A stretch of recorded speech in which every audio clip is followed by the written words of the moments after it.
This video is brought to you by aztecasoccer.com, your one-stop shop for all of the latest and greatest soccer gear. Use coupon code SR4U at checkout to get 10% off any order of $99 or more. Hey guys, Josh from soccerreviewsforyou.com, bringing you my first impressions plus on-feet video of the brand new Adidas Ace 16.1 in the alternate launch colorway, which is black, solar green, and shock pink.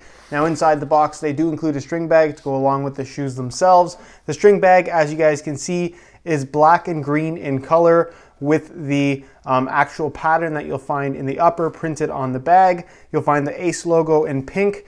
That's kind of off center for whatever reason, not sure why that is. The Adidas football logo at the bottom in pink. It's got green strings on the bag and the back is left solid black. Other than that, all you're going to find inside the box, as you guys can see, are the shoes themselves. So we'll get these guys out of the box really quickly and we'll take a closer look at the direct replacement for the standard synthetic Ace 15.1, the new Ace 16.1, which is a shoe that has some similarities to the original model, but for the most part, they've made some pretty big changes that I think are going to be for the better in terms of the popularity of this shoe. I know a lot of the attention is on the laceless model and the prime knit or prime mesh versions of the new Ace 16 lineup, but this new Ace 16.1 is actually a very, very appealing option. It reminds me a lot of kind of previous F50 Adizero models, and I'll explain why in this video. So what we're going to cover is basically everything you need to know. We're going to go over tech specs, we're going to take a look at the weight of the shoe,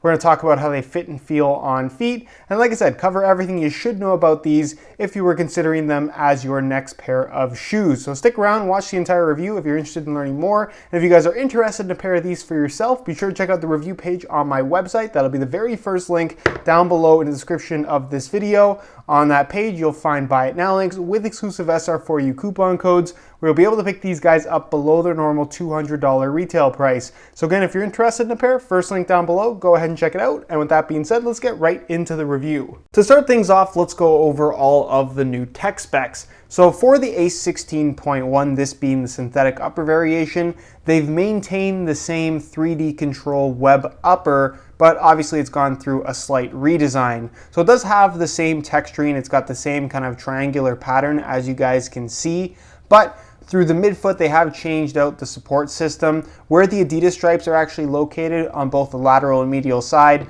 that's where the synthetic gets a little bit thinner and a little bit firmer. So this is working directly with the lacing system to hold the midfoot in place really securely. And the overall shape of the shoe, as you guys can tell just by how they look, has been changed. It's slimmed down a little bit, which is again why it reminds me a little bit of previous F50 models. So it's not the same high volume, kind of on the wider side fit that we got from the original Ace 15.1. Some people will view that as a negative thing. Some people will view that as a positive thing. For me personally, I actually prefer how the 16.1 fits over the 15.1, but we'll talk about that a little bit later during the on-feet portion of the video. So as far as the upper is concerned, again, it's kind of the same general material. I would argue that it's maybe a little bit thinner this time around, but for the most part, it feels pretty similar in terms of contact on the ball. It has this kind of hard or firmer foam sensation to it in that it's thin. It does have a slightly padded sensation on the ball, but for the most part, it still gives you that kind of pingy feel that the original Ace 15.1 had on offer, and you get that same material across the entire foot, aside from the midfoot area where, because you do have these Adidas stripes where it's thinned out a little bit, the midfoot area does have a little bit less cushion feel to it in comparison to the forefoot and toe box area. But based on what I could tell, it's not something that really bothered me all that much. As you guys can see, the laces now run down the middle as opposed to being slightly off-centered. Again, an interesting change, not necessarily one that I view as a positive or negative thing, although I personally prefer central lacing systems as opposed to offset ones. You're going to notice that across the entire upper as well as the tongue, you're going to find the non-stop grip dots, which is kind of Adidas's response to Nike's ACC, all conditions control technology. Does it actually work? Does it provide better grip on the ball in wet weather? The answer to that question is yes and no. It's a very small feature, not something that honestly you're going to notice all that much while you're playing, and for me, not something that's going to make or break your experience with this shoe, but it is something that they include just like they did on the original model. The tongue is made from a mesh material with a memory foam pad running through the middle. What's kind of cool about this particular tongue is it does have 4 actual cutouts for the laces to pass through. So it's supposed to allow for a slightly cleaner kind of surface. Again, it's covering up a small little piece of the lace at kind of every intersection. So is that actually going to make for a cleaner touch? I would argue that it isn't. But what's nice is that the actual memory foam on the inside does cover the bottom, so the laces aren't sitting directly against your foot like they have in the past when Adidas has utilized this kind of a tongue system with all the different cutouts. So the cutouts will really help with keeping the tongue in place while you're wearing them, which is a really good thing. And the actual mesh construction, normally I'm not a fan of it, but this seems to be a pretty structured mesh and it has nice reinforcement, so it feels really good. You get a nice consistent thickness across the entire foot. As far as the rear of the shoe is concerned, you can see it's got a completely different cut, definitely more low cut. Again, kind of reminiscent of what we've seen from the F50 line in the past. It's got a standard kind of higher cut back, which is really nice with obviously the more squared top. The liner has been completely changed, which I think is for the better as well. The liner is now a synthetic suede, completely smooth with a decent amount of padding back there, which is really comfortable, and also it does grip your sock quite nicely as well. Moving on to the insole, it's fully removable and identical to the 15.1. Mesh liner on top, perforations throughout. You can see it says 16.1 instead of 15.1. And it's just a single layer of this black foam. Nothing too fancy, but it does get the job done. And then, of course, aside from the shape, the other major change that you're going to notice is the new sprint frame construction that they have for the sole plate. So you can see the sprint frame branding right here on the heel counter. Again, pretty much identical to what we've seen on the past from F50 Adizero models. So you do have an external heel counter like you did on the original 15.1, although this one is a little bit more minimal. And then, of course, you have a sprint frame outsole, which is pretty flexible. This feels to me more flexible than the sprint frame that you get on the laceless Pure Control shoe, which does have pretty much the exact same sole plate, but I believe it is a slightly different plastic because, like I said, this does feel more flexible to me. It's got the same kind of reinforcement bars running through the middle, so while it's nice and flexible in the forefoot and toe area, you get good rigidity through the midfoot, and of course it maintains the exact same FG-AG stud pattern that you're going to find across the entire Ace 16 line, which they're calling their Ground Control 2.0 system. Again, very different from the previous Ace 15.1. I would argue that that was a true FG-AG stud pattern, where this is pretty much the same layout we've been seeing from Adidas for several years now. They first introduced this kind of layout in 2010 on the original F50 Adizero. That shoe had triangular studs. This shoe has conical studs. But like I said, the layout and the length of the studs is pretty much identical. It works really well on firm natural grass, and it does work on artificial grass as well, although I think the studs are a little bit too long. Although to me, this is definitely a firm ground stud pattern as opposed to an artificial grass one. So you can use it on artificial grass if you'd like, but I personally wouldn't recommend it. It definitely isn't a true AG stud pattern, more so like what you're going to find with the previous Ace 15.1. So kind of take your chances on that if you plan on buying these to use exclusively on artificial grass. So that's pretty much it as far as all the tech specs and performance features that you should know about with the Ace 16.1.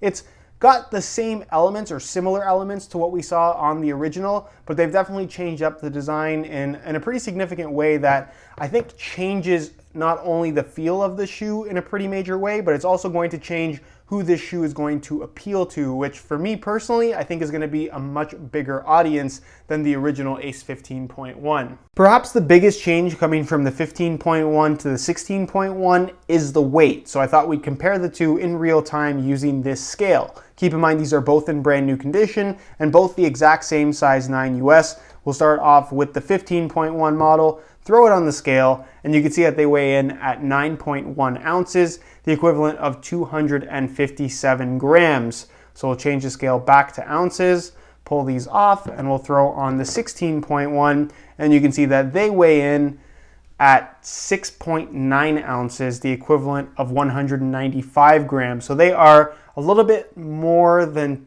2 ounces and change lighter, which is very significant. These feel a lot lighter both in hand as well as on feet. And when you talk about the way that these fit a little bit more tight and a little bit more snug as well, it's just a completely different experience in comparison to wearing the Ace 15.1. So the Ace 15.1, while it wasn't a heavy shoe, the 16.1 is a much lighter shoe, which is honestly what I think a lot of people are looking for nowadays. So just under the 7 ounce mark, very, very lightweight. And again, kind of more similar to what we used used to get from the old F50 Adizero line. Aesthetically, I personally think that this is the best looking of all the new Ace 16 models. I know a lot of people like the look of the Pure Control. I know a lot of people like the look of the Prime Knit models that have that interesting cut to them. But for me, this just has the most kind of, I don't want to say traditional, but the most normal look to it. And I just like the overall aesthetic. I thought the original Ace was a pretty good looking shoe. The Ace 16.1 maintains that same texturing on the upper, which I think is pretty cool. And I like the design of the 3 stripes kind of flowing across the top of the tongue to either side of the shoe as well. This is of course the alternate launch colorway, so instead of being pretty much all lime green, it's all black, which is a little bit more low profile, but then of course you do get that pop of solar green and shock pink in the laces, the tongue, the Adidas stripes where it does have that kind of fade design with this little graphic there that I'm personally not too crazy about, at least the combination of the pink and lime green, but some people really like the bright colors, so if you do, you're probably going to love this colorway. You get the Ace logo right there on the tongue, you get the Adidas branding right there on the back in pink, and then as you guys can see, the visible part of the Sprint frame from when you're actually standing up is all black with some pink studs, and then of course the lime green accents at the bottom of the sole plate, which actually look pretty cool. So overall, I think this is a really good looking shoe. Let me know your opinions on it down below in the comment section. Do you like how these look? Why or why not? And with that being said, let's move on to the on-feet portion of the video so we can get a better idea as to how these shoes fit and of course what the sizing is like. Alright, so here is a look at the Ace 16.1s on feet. On my left foot I have the stock green laces that come with the shoes, and on my right foot I have a pair of pink and black grid pattern SR4U replacement laces. If you're interested in a pair of replacement laces for yourself, the website to go to is www.sr4ulaces.com. You find a direct link to that website down below in the description of this video.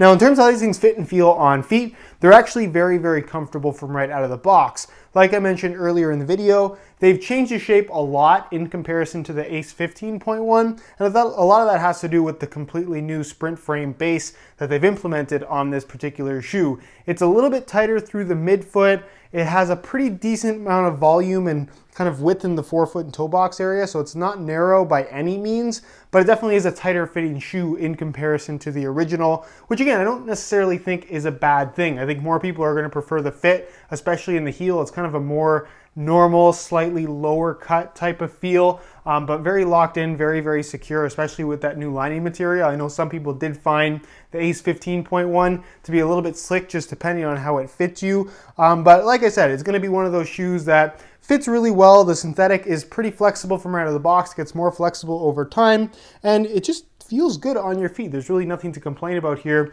in regards to how they feel out of the box. Is there some break-in time? Yes. There's a period of getting used to the shoes with anything brand new, but for the most part, you shouldn't have too many issues during the break-in process. As far as width is concerned, you're really not going to get much stretch out of this shoe, especially in the midfoot. So the way they fit from right out of the box is for the most part the way they're going to fit for their entire lifespan, but they do have some decent width to them, especially for a lightweight kind of thinner synthetic style shoe. So for the most part, as long as you don't have extremely wide feet, these are going to be suitable for most people, which I think is a good thing. As far as sizing is concerned, I'm wearing my usual size 9 US here, and the fit and the length is absolutely perfect. So if you are looking to order a pair of these for yourself, I would strongly recommend going true to size in order to achieve the best possible fit. Alright guys, that is it for my first impressions of the new Ace 16.1 from Adidas. It's a really impressive redesign, a really impressive shoe overall, and it's a little bit unfortunate because this is one of those shoes that isn't going to get the attention that it deserves, because a lot of the attention is on the laceless boot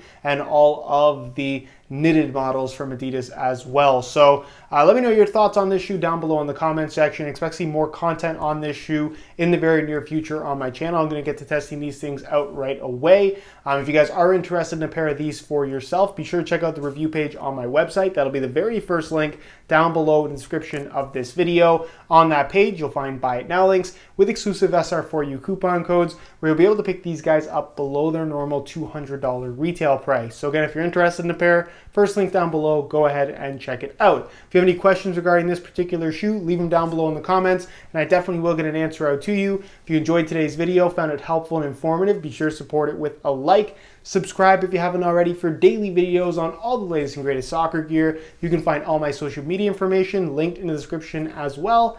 And other than that, guys, hope you enjoyed today's video. And as always, thanks for watching.